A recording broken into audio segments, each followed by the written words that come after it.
Okay, so last class we discussed about the representation of RISC-B instructions in RISC-B instructions, how the 32-bit that is reserved for each instruction, how this 32-bit is distributed for different fields like opcode, function 3, function 7, destination register, and the source register. So all these things we have discussed. This point that I've discussed in last lecture is very important, and we'll use it in next chapter also when we'll discuss about the CPU design. After that, we discuss some instructions of logical operations like bitwise and bitwise or exclusive NOT and shift. So those will be also required when you write assembly language program. Today we'll discuss about instructions for making decisions, and this is also the very interesting, and the concept that we'll discuss in this section is not new to you because all of you are from already taken G103 course, so you know the basic C programming at least. So I'll try to relate today's lecture with C programming, that if this is the program, how to write the corresponding assembly language. So today we are discussing about decisions. So let me, okay. So what are the decisions means so, if we need to take a decision here, and based on this decision sometime we need to go to yes side and sometime we need to go to no side, right? So that we normally do this. If suppose if x equal to y, then suppose I'll do this part A, else I want to do this part B. Suppose A and B are here. So if x equal to y, I'll go with A. Otherwise, I should go with B. So this type of instructions you always in the program segment you'll always write in C, right? So let me write it here. If uh, x equal to y, then there will be some statement here. I'm writing A. Assume that A is a set of instructions. I'm not writing it. I'm just writing A here. Then else I will write another set of instruction B, and then a program will execute it. So if we want to, so if I write the corresponding flowchart of it, then it should be like this. X equal to y, we'll check here. If it is yes, we'll go this side. If it is no, we'll go the other side. And here we'll perform all the instruction that is mentioned as A. Here we'll perform all the statements or instructions that is written as B. Why I'm saying statement? Because in C we call it a statement, right? And in RISC V we call it as a set of instructions. So after this, your program will exit, and here this is your program exit. This is the corresponding flowchart of the program that I have written above. So now if I want to write the same code in RISC B, then how I can write it? So let me assume that this is connected with X3 register and this is associated with X4 register. Means variable X is assigned with X3 and variable Y is assigned with X4. Now to write this as a program in RISC V, what I will do, I'll use an instruction here. So let me file here. So I'll write here. So branch not equal to branch NE. If it is branch not equal to x3 comma x4, go to else. This is the instruction. This instruction is saying branch not equal to. If the meaning is you compare the content of x3 and x4, these are the two registers. If the content of s3 and s4 are not equal, then jump to else. Else will be, suppose else is here. Else is here. So it will jump here. So I'll explain what is this else, but you can write in this way. Means before every instruction in left side you can level it. So here I have leveled this instruction else. I'll write something here, but at this moment I'm not writing. So if see here it is written that if x equal to y. So instead of this I am saying here if x not equal to y. So if x not equal to y, I'm jumping to else part. So else part means B. Okay, and if this condition means if x not equal to if x and if x3 and x4 they are not equal, if this condition is false, it means x and y are equal, right? So in this case we will execute A. So let me change it, let me reverse it. Let me use here, sorry, x not equal to.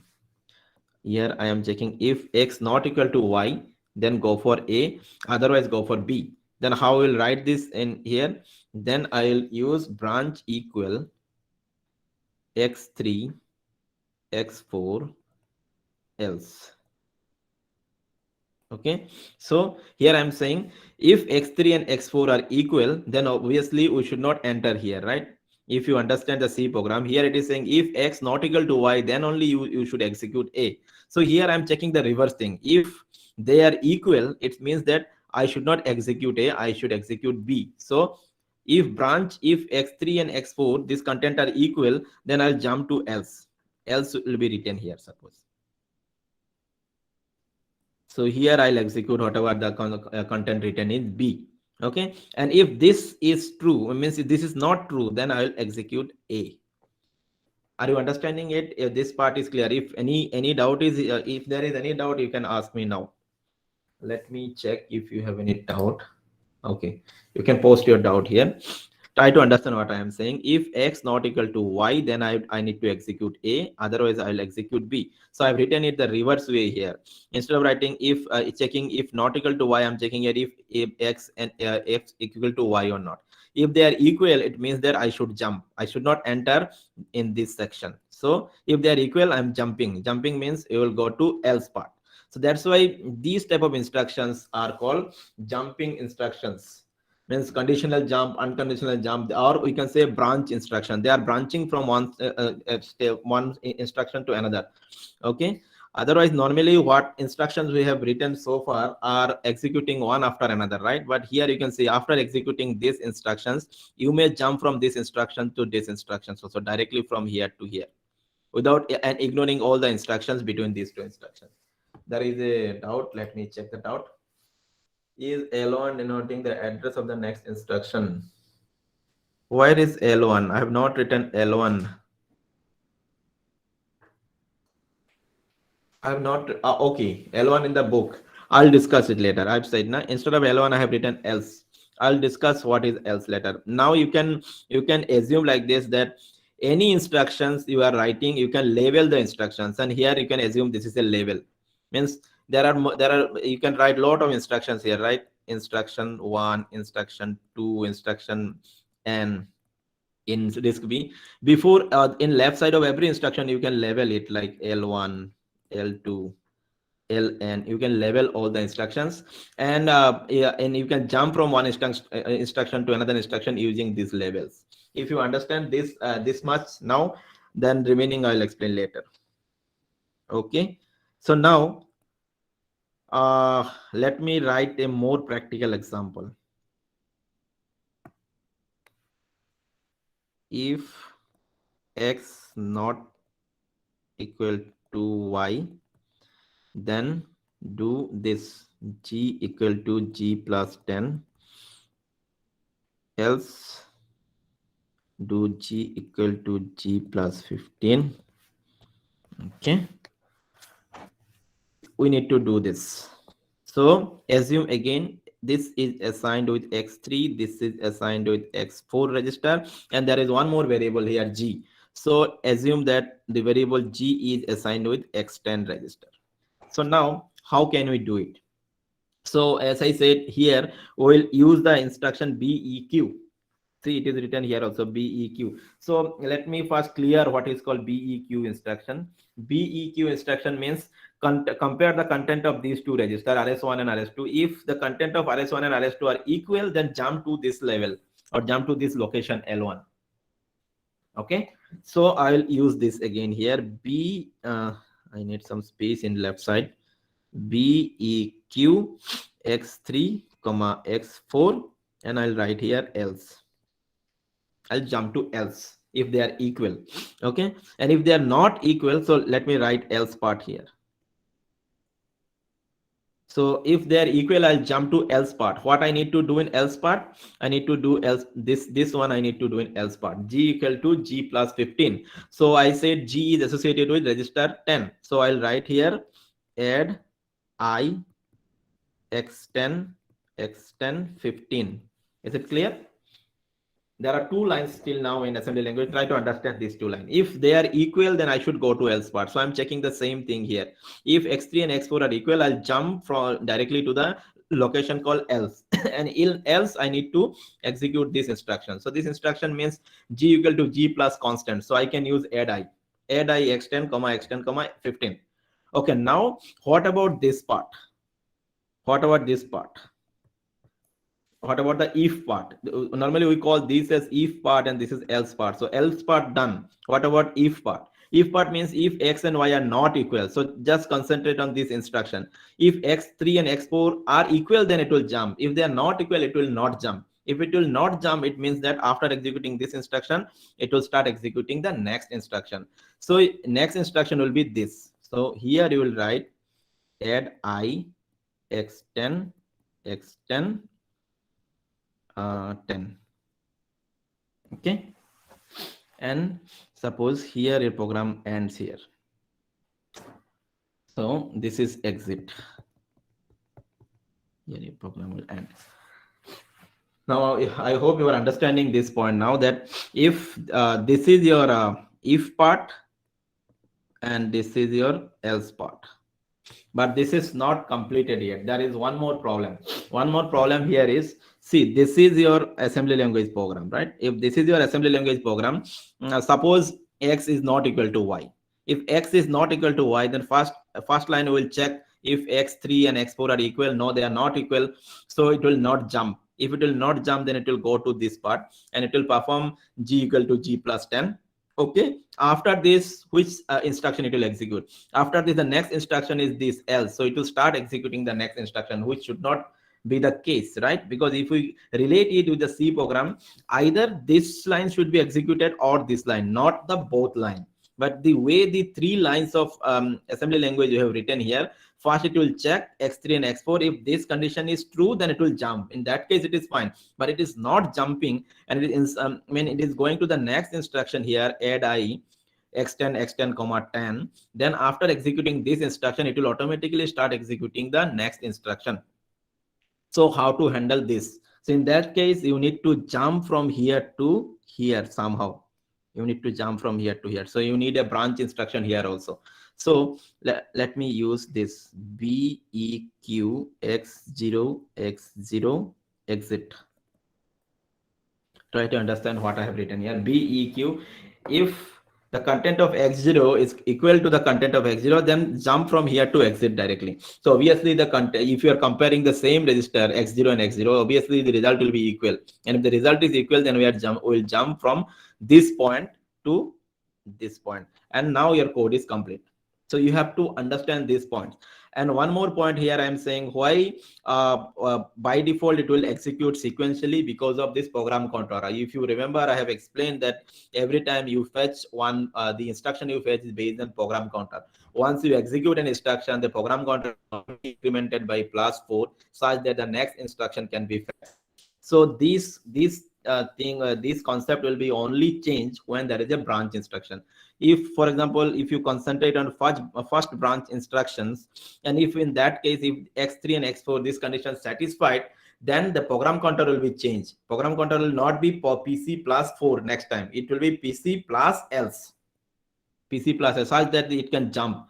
So the concept that I explained in the initial lecture, that every time program counter will be incremented by 4, not true every time. If it is a branch instruction, then it may be +4, or it may be PC plus else, PC plus this location. So I hope you are getting. So why I said that this instruction is important, because see, this is an add instruction, right? Add immediate instruction. After this instruction, the program counter will be always incremented by 4. It's not a branch instruction. Only in case of branch instruction, the program counter can be either incremented with 4 or incremented with this location value, right? But if for any other instruction, every time program counter will be incremented with only 4. So after this add instruction, it will be incremented by 4. So PC plus 4. So if this instruction is not here, then automatically it will go to the next instruction, that is the else instruction, and which is wrong. So in that case, you have to add one more instruction here to go out of this point to directly to this point. I hope this part is clear. So let me introduce you all the instructions of branching instructions available. So the branching instructions are available. First, we will discuss this BEQ, then suppose X1, X2, then L1. Meaning is if X1 equal to X2, go to PC plus L1. Program counter plus this location L1. Okay. BEQ. Then BNE, X1, X2, L1.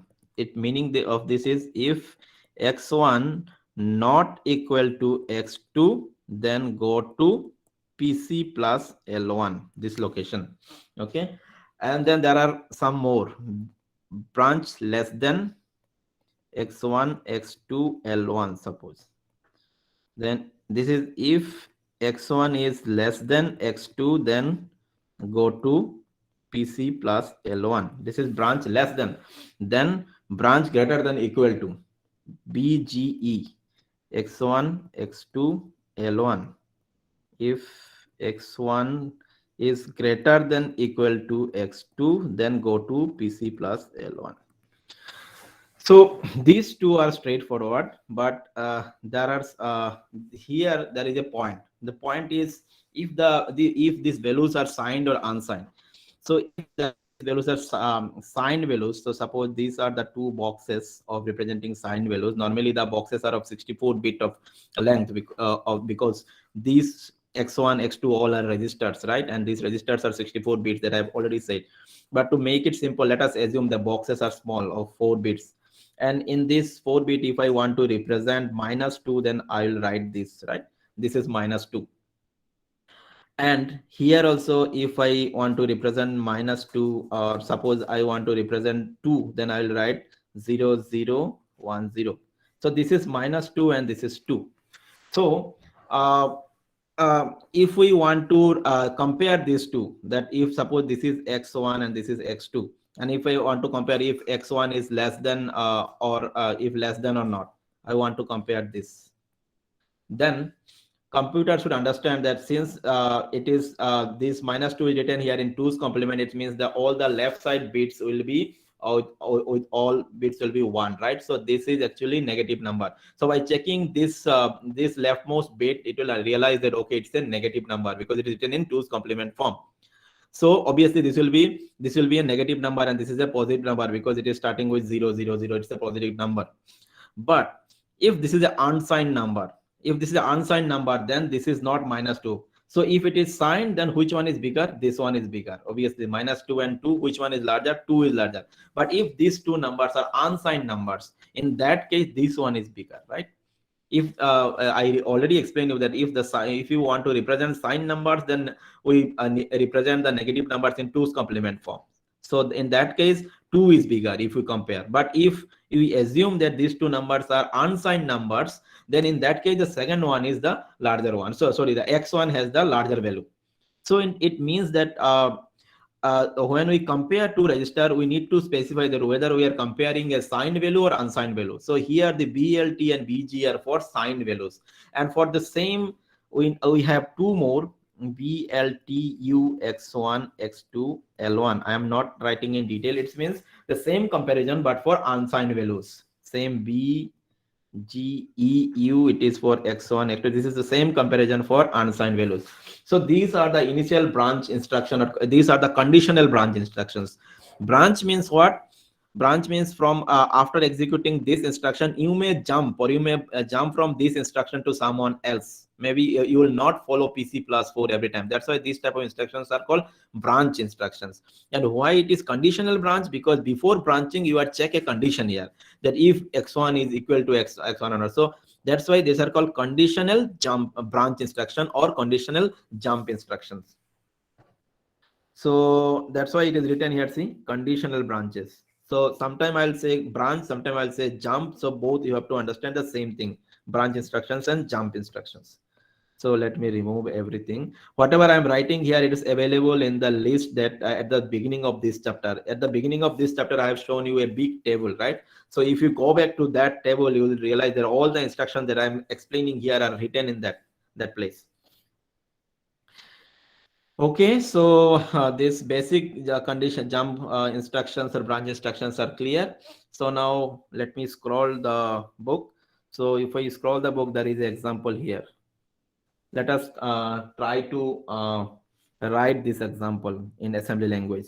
So if I write this example here, what they are saying, if I equal to j, then you write f equal to g plus h, else f equal to g minus h. You want to, I think you can now easily do it, but let me go with their assignment there. So maybe they have assigned, suppose these are the variable, right? I j, then I j, I want to go with their sequence, I j f g h.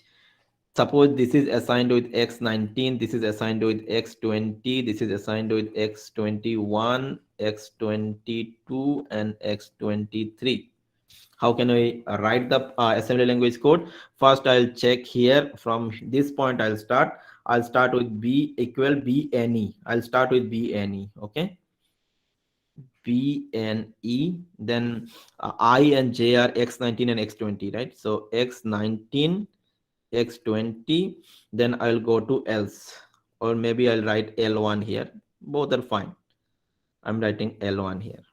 Okay, so if it is L1, then I'll go to L1. L1 means which part? Else part. So else part I need to execute f equal to g minus h. So f g minus h. So this is a sub instruction. Sub, what is the destination? Destination is f. So f is here x21 and g is x22, x23. This is else part ho gaya. Now what about the if part? So if part means if this condition, this first condition bne is not true. If it is not true, then we will not jump. If it will not jump, it means we'll go to pc plus 4 instead of pc plus l1. So what is pc plus 4? This, the instruction that I'll write here, this instruction should be add x21, x22, x23. Okay, and then there should be there should be another jump instruction here, right? That I have already explained. So this I'll write beq x0, x0, exit, and suppose this is exit. So after this it will go here, and for l, if it is going for else, suppose this is your C program, then after, suppose exit is here. So after this else part, you no need any other jump, because automatically after this we will go here. But if in C, if this is true and we are executing this, then there is a requirement from after executing this, there is a requirement from jumping from this to this. So that's why I've added this. I hope this program is clear. So why I'm showing you this small program, because in assignment you have to write bigger program, bigger assembly language program. So now at this moment, let us discuss what is this L1. So at the beginning I said that any instruction at the left side you can label those L1 and those instructions, and here in branch instruction you can simply use those labels, but actually these are not a label, these are actually the address. Means this L1 means address of these instructions. As I said, all the instructions and data both are stored in memory, right? At the beginning I mentioned. So if your instruction and data both are stored in memory, all the instruction has some address, and that's why how the programs will execute. If this instruction address is 2000, and then then it means that PC will be initially 2000, right? Program counter. Or after executing this instruction, it depends then whether if condition is true, then we'll jump. If it is not true, then we'll execute PC plus 4, right? In that case, we'll execute 2004, which is the next instruction here, this instruction. So it means that this L1 is the is actually not address, it actually this displacement, this displacement. Because what I said that bne, what is the meaning of bne means if this condition is true, where to go? I said go to not L1, I didn't say go to L1, I said go to PC plus L1, right? PC plus L1. So it means that by this L1 I'm saying that displacement means how much this instruction, the distance between these two instructions. If it is the upward, then it will be minus. If it is downward, maybe it will be plus. So it is actually the distance between these two instructions. So when you write in this way, that's why I said that normally when we write the assembly language instruction, there is an assembler required to convert your code to binary. Why? Because last class I explained you that how you can represent a assembly language instruction to a binary. So at that time I said that it is very straightforward to convert assembly language code to binary. But there was a point I also discussed that it is not so easy. There are some more mechanism required. You can see why assembler is required, because when you are writing assembly language code, you are simply writing L1 like this. Why? Because to understand it, because it is easy for a programmer to write in this way. We no need to write the exact displacement or exact address in this place, right? So what assembler will do, assembler will convert all these levels into the exact displacement and exact addresses. So it is the responsibility of assembler, and then your final machine language code will be generated. So but we are ignoring all this concept here, or simply now we'll only concentrate on assembly language programming. So this same program, it is written here. They have explained it with first with flowchart, and they have written the program here. So I think you will understand it, because same program I have also written. Now let us try to understand how to represent a loop in assembly language. Okay, so let me start with a loop. For I equal to 0, I less than n, I plus plus. Then inside that, let me use ai equal to ai plus 15. Okay, and then after, at the end, this is your for loop, and maybe after that there are some more instructions I'm not writing. Let me write a here. It means that there are some more instructions after this. So I'm removing this a also here. Just this is your instruction, this is your loop instruction. Now let me write this instruction into assembly language. So before converting a for loop to assembly language, let me convert it to a while loop. So I'll write I equal to 0 here, while I less than n. Then I'll write ai equal to ai plus 15. Then I'll write I plus plus. The same thing. I hope you're understanding, right? Both are same here. For loop, I have converted this for loop to while loop. Why I have converted this for loop to while loop? Because it will be easy now to understand how I'll convert this code to a assembly language code. So now we need some assumption. So the assumption will take. So first, assume that this I is assigned with which register, x1, suppose. Okay, this I is assigned with x register. The n is the maximum value, right? So n is stored in x2. I'm assuming this, right? And then there is an array called a, right? So this array is actually stored in memory. So assume the base address of this array a is initially stored in x10. So these are the initial assumption I'm taking, that I is associated with register x1, n is stored in register x2, and the base address of this array is stored in register x10. So now with this assumption, let us try to write the code. So in the first thing is we need to initialize I. So how we'll initialize I? Let me use one interesting concept here. I'll use add I x1 x0 0.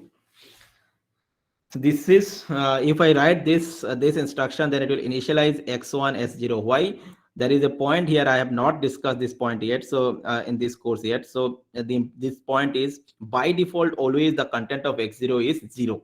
Every time you can use this register x0 for 0. So the meaning of this line is, add I means content of x0 plus 0 means 0 plus 0, and the result will be stored in x1. So after this line, the value of x1 will be 0. So it means by this we have implemented this line here in assembly language.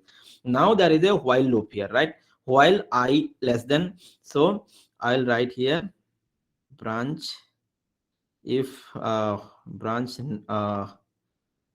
not equal to, or branch equal to. If branch equal, I is associated with x1, right? And n is associated with x2. If there is branch equal, then I will go to exit. means I'll go outside the for loop. See, if the for loop will execute until I is less than n, so the moment they will equal, that x1 and x2 means I and n will be equal, I'll go out of the loop. So suppose exit is here, means I'll go out of the loop. Now if this condition is not true, then we'll go inside the loop. So inside the loop we have to do this operation, ai equal to ai plus 15. So in that case you have to understand this ai is not in the memory, first of all, right? Not in the processor, we have to fetch it from memory. That means we need a load instruction. So for load instruction, what we have to do here, we have to use, and suppose I will use a temporary register here, two temporary register. One temporary register I will use to copy this. X10 will be copied to X11. Okay, so I'll use one more instruction here, that and that instruction will be add I X11 X10 0. Concentrate on this instruction, though I have written it in small, but you will understand. Add I x11 x10 0. After this line, what will happen? I'll say that copy the value of x10 will be copied to x11, right? Because x10 plus 0 is x10 only, and we are copying the value of x10 to x11. So now x10 and x11 both are same, both are containing the base address of a. Okay, and we'll use one more register called x5 here. So now let us write the else part, if inside the loop part. So I'll say load x5 comma 0 x11. So which value it will load? It will load the a0 first, because x11 is the base address at this moment, right? So if x11 is the base address, 0 plus base address means a0. First you load a0, and then I will perform the addition. Add I x5 comma x5 comma 15. I hope now you are understanding this. So now load done, addition done, then after this we have to store it back, because here it's not just ai plus 15, we have to, it is written like ai equal to ai plus 15, means we have to store this in same location. So you have to write sd x5 0 x11.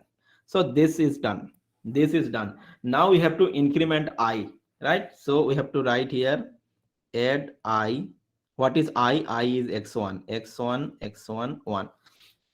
X1 is incremented. You need to increment one more thing, that is x11. Otherwise, when you go to next time in your loop, your base address is still same, like it is still in x11 is still containing the base address. So next time also it will read only a0, it will not go to a1, right? Because this is constant, you cannot change this constant here. So you somehow you have to change the base address value only. So what I will do here, add I x11 x11 8.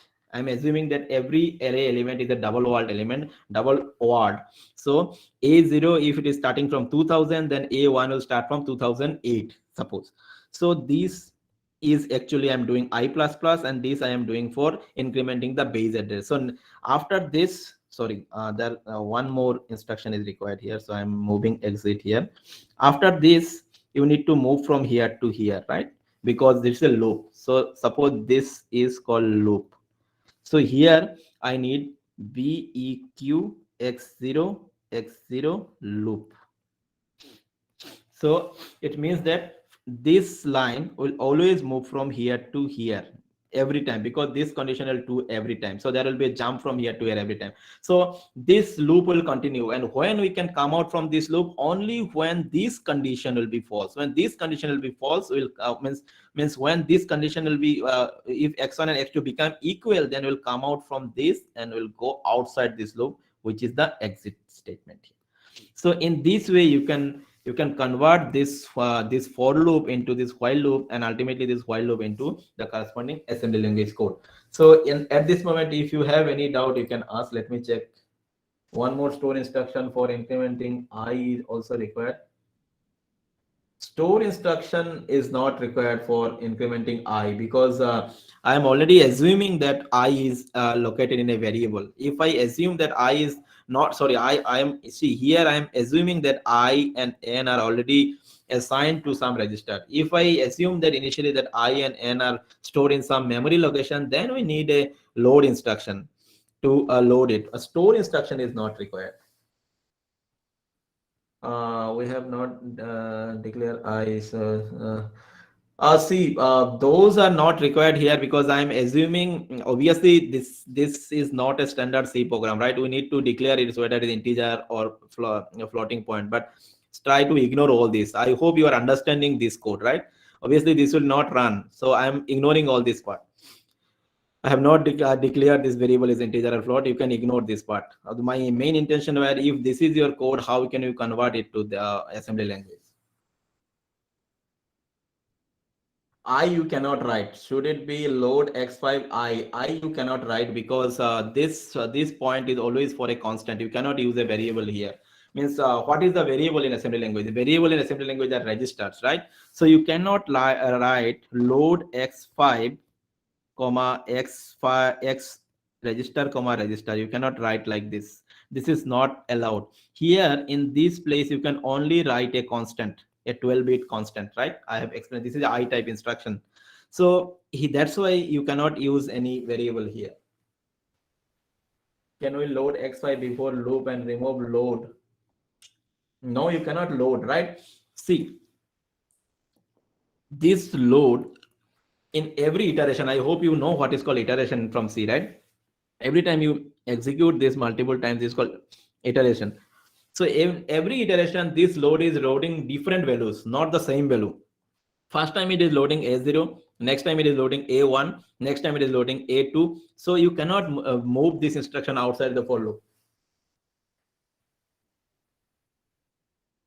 But sir, then the value of I in the memory will not change. It will be a 0 only after the loop. But sir, the value of I in the memory will not change. It will be 0 only after loop. See, Muskan, you no need to change the variable in memory because this value I is ultimately what you need to perform in memory. You need to perform in memory this operation that you have an array. This array is stored in memory and you want to add 15 with all the elements of this array. This we are doing now. So this is your task and ultimate goal is this task should be complete. And to do this task, you have used this for loop and this I variable. So this is your task. So complete this task, you have written this variable and the value of I, this you no need to write in memory because this is a temporary variable. To perform your task, you have used this temporary variable and your updated copy will be used in processor only. So if somehow we can maintain the value of I in a register, then there's no need to require, it is not at all necessary to write it back to memory. But yes, if the number of registers is less, suppose this program is a peak program and the while loop itself is a very big, means there are thousands of lines within this while loop and it may be possible that 32 registers are not enough. In that case, it may, if the registers are not enough, maybe you need to store the value of I temporarily in memory, then it's a different thing. But here this is not the requirement. And when the updated value is in CPU and this is a temporary value, means after completing this program you no need this value, right? So you no need to write it back to memory. I hope you are getting right. Your main task is this. You need to increment all the elements of A that is stored in memory by 15. And by to do this task, you are using some temporary variable. And all these variable I and suppose I, these are temporary variables. So you no need to write those temporary variables. Temporary variables will be vanished after completing your program. But this thing, the array element will be still there in memory after the program, right? Because this is you have fetched from memory. So I hope you are getting, you got it. Okay, thank you. Any other doubt? I think I have cleared all the doubts because we assume element. Yes, yes. Sanawaz, yes. We assume that each array element is taking 8 bytes. So if it is clear, then I'm removing everything from here. I'll share the video so again you can check the program. So let me remove it from here. This small program segment will be required when you will write assembly language program. But yes, I cannot explain everything. There will be some other complexities also and you have to solve them by yourself. Okay, so now let me write another program which is not here in this book. Suppose if I write I equal to j, g equal to g plus 10, else if I equal to k, then g equal to g plus 15, else g equal to g, g equal to g plus 30, and after this here g equal to h equal to g. Are you getting this program? First try to understand that it's not if else, it's a if else if. There is a else if condition also. So if this is your if statement, this if statement will give you a value of g, and outside this if statement you have to assign this value to another variable called h. Now how can we write this program? Let us assume that I, j, g and h, these are the variables. So assume that all are available in register. This is in x1, x2, and this is x10, x11 suppose. So how can we start? I'll start with b, uh, b not equal to x1, x2, then I'll go to L1. Suppose L1 is else if part, so L1 is here. Suppose this is L1. Okay, so now if it is not going, then what we need to do? We need to do g equal to g plus 1. So I'll write it here now. Add I, then g is actually x10, so x10, x10, 10, and then I need to jump from here to this position, right? I need to go outside of this, so I'll write beq x0, x0, and out means outside. Suppose outside of this if statement. Now what I'll write in this L1, L1 is else if, means this, if you see that this actually here I will check, I need to check else if. So here I'll check b and e, x1, and k is, oh, I forgot k. Suppose k is your x3. So x3, then I'll write L2, and here I'll write add I, x10, x10, 15.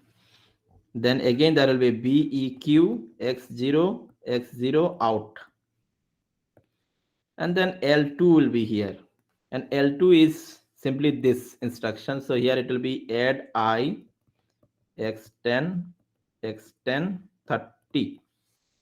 After this the out instruction. So if this condition is true, we have to jump from here to here directly. If this condition is true, then we have to jump from here to here directly. Okay, I hope you can relate it, relate this program with whatever I've written. And the last one now, once you move out of this else statement, so assume that you are in this state now in out, so you have to assign h to g. So h is actually x11. How can you copy one register to another? You can use this, add x11, x10, x0. How? Why? Because you can use add I also. You can write add I, x11, x10, 0. Or if you are going with R type instruction, then you can write this also, add x11, x10, and x0. Why? Because I said by default every time x0 is always 0. So if you go for this, then it is x0 plus 0, or which is on, sorry, x10 plus 0, which is only x10. So you are copying actually the content of x10 to x11. So which is this. So I hope you are getting some idea about how to convert a C program into a corresponding assembly language program or a RISC-V program. I'm deleting it here again. Now, if instead of this you have a switch case, suppose switch n, then case 0, g equal to g plus 10, break, case 1, g equal to g plus 15, break, then default g equal to g plus 30, break is not required at the end, right? H equal to g. I hope you are you know why we need to add break after each case. I am not explaining all these things. If you have any doubt in C programming, you should check it again. Why we need a break statement? If we remove this break statement, what will happen? That also you know. The same thing. I think this is very closely connected with the assembly language, because in assembly language also we need what we are doing. We are using this, right? x0 and then we have written out. So I think this is almost same as writing break in switch. Means if you remove this break, then automatically after case 0 it will start executing case 1. If the value of n is 0, then first it will go to case 0, it will go for g equal to g plus 10. If you don't write break here, automatically it will go to g equal to g plus 15 also. That's why I need a break. And same thing, we are also doing a break in assembly language, and for break we are using bne x0 and the location. So if you need to write as this type of switch in assembly, the one way is you can convert it to a if else statement. If n equal to 0, then you will go with g equal to g plus 10. Okay, else if n equal to 1, you will go with g equal to g plus 15. Else g equal to g plus 30, and outside this f you will else if you will write h equal to g. This now you know how to convert it to assembly language. That is, so if I scroll down here, first they have explained all the instructions. See the instruction that I have explained you: bg blt bge bltu bge unsigned. Actually blt means branch less than unsigned, branch greater than unsigned, and this is branch less than, branch greater than equal to. So all this thing I have already explained, so I'm not explaining, I'm just simply scrolling it down. So if you scroll, see, you can see there is a section here for case switch case statement. Here they have used one, they have given advice that instead of going with this type of design, you can go with branch table also. But at this moment, let us skip the concept of branch table. If we want to implement a switch case, you can easily convert it to a if else statement, and then you can write the corresponding assembly language code. In fact, you no need to convert it also. You can directly write the corresponding assembly language from switch case, because we know that how a switch case is related to if else statement. So in the next class I'll start with a function, because we know from function, if you have idea about C programming, then you know that how function is important, right? In fact, if you need to write a program which is suppose 100 lines, then it is always good to write some good functions, right? If you want to add two numbers, then it's better to write a function for adding two numbers. So if your C program or if your Java program has some functions and all, then how to write those functions in assembly language? Those are called procedures here. So when you'll go start with procedure, how to write a procedure in C plus in assembly language, that we'll discuss in next class. But maybe now I'll quickly go to the table that I have shown you. I don't know how much this table is visible. Okay, but you since you have the book, you can revisit it also. So if it is not visible properly, then also it is fine. So you can see there are some instructions here called conditional branch. So all the instruction mentioned here, I have discussed these instructions. But there are two instructions here that are called unconditional branch. So those I'll discuss in next class. So here I say there are two uh, term here, branch and condition. There are two terms. Branch means if you have an instruction here, suppose instruction 1, instruction 2, instruction 3, instruction n. So normally if there is no branch instruction, then other instructions normally follow pc plus 4, means sequentially it will execute. If this is pc now, next time this is pc plus 4, so it will execute one by one sequentially. So this is sequential execution. But if this instruction is a branch instruction, then after executing this instruction, the next instruction can be either pc plus 4 or pc plus location. Okay, that's why these type of instructions are called branch instructions or called jump instruction. So now what is condition? Condition, if the branch instruction is based on some condition, it is jumping based on some condition, then it's called conditional jump or conditional branch. So all the instructions that I discussed today are actually conditional branch. Why? Because they are first checking a condition. If this condition is true, then only they are jumping. Next class I will discuss some two instruction. One is gel uh, x1, suppose 100. This is the unconditional jump. The moment you will execute this instruction, you will jump to this location. There is no need to check any condition. So this is same as writing go to statement in C. go to statement, the same thing here. This is just sending, you are forwarding it to some else. So the condition that we are writing today, that we write this thing now, beq x0 x0 and l1.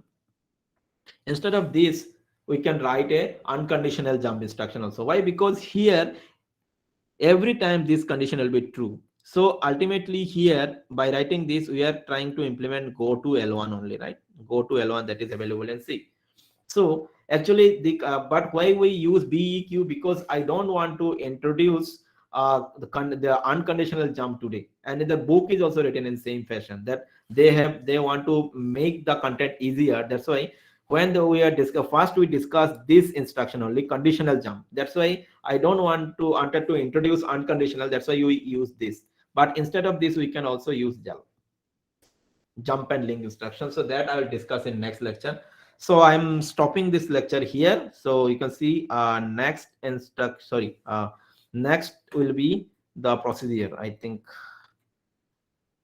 yeah, this 2.8 I will discuss in next class. So I think 2 more lectures will be required to complete this chapter, and then we'll go to next chapter. So I'm stopping here. If you have any doubt, you can ask now.